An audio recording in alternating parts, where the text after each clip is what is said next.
It's in the air, should clear the boundary. With the চেন্নাইয়ের বড় হারে ফের খরচে বোলিং করলেন মোস্তাফিজুর রহমান। 4 ওভার বল করে এদিন রান দিয়েছেন 43 রান, উইকেট পেয়েছেন মাত্র একটি। মহেন্দ্র সিং ধোনি ও মঈন আলীর শেষের ঝড়ে লড়াইয়ের পুঁজি পেল চেন্নাই সুপার কিংস। তবে বোলিং তাদের ভালো হলো না একদমই। সতীর্থদের মতো দুই হাতে রান বিলিয়ে দিলেন মোস্তাফিজুর রহমানও। তাদের সঙ্গী হলো বড় হার।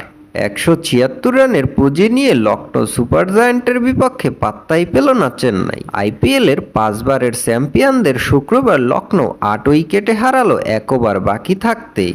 টানা দ্বিতীয় ম্যাচে খরচে বোলিং করলেন মোস্তাফিজুর রহমান। এবার 4 ওভারে 43 রান দিয়ে পেলেন মাত্র একটি উইকেট। আগের ম্যাচে মুম্বাই ইন্ডিয়ান্সের বিপক্ষে একটি উইকেট নিয়ে 4 ওভারে দিয়েছিলেন 55 রান।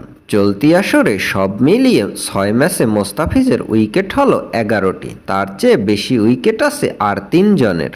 গড়ের মাঠে লখনৌর জয়ের নায়ক এদিন ছিলেন অধিনায়ক লোকেশ রাহুল। 53 বলে 9টি 4 ও 3টি ছক্কায় 82 রানের ইনিংস খেলেন তিনি। আরেক ওপেনার কুইন্টন ডি কক 31 রানে জীবন পেয়ে 54 রান করেন 43 বলে। লখনৌর রান তারায় চতুর্থ ওভারে প্রথম বল হাতে পান মোস্তাফিজুর রহমান। বাঁহাতি পেসারের প্রথম বলে 1 রান নেন ডি কক। সব মিলিয়ে নিজের প্রথম ওভারে 8 রান দেন মোস্তাফিজুর রহমান।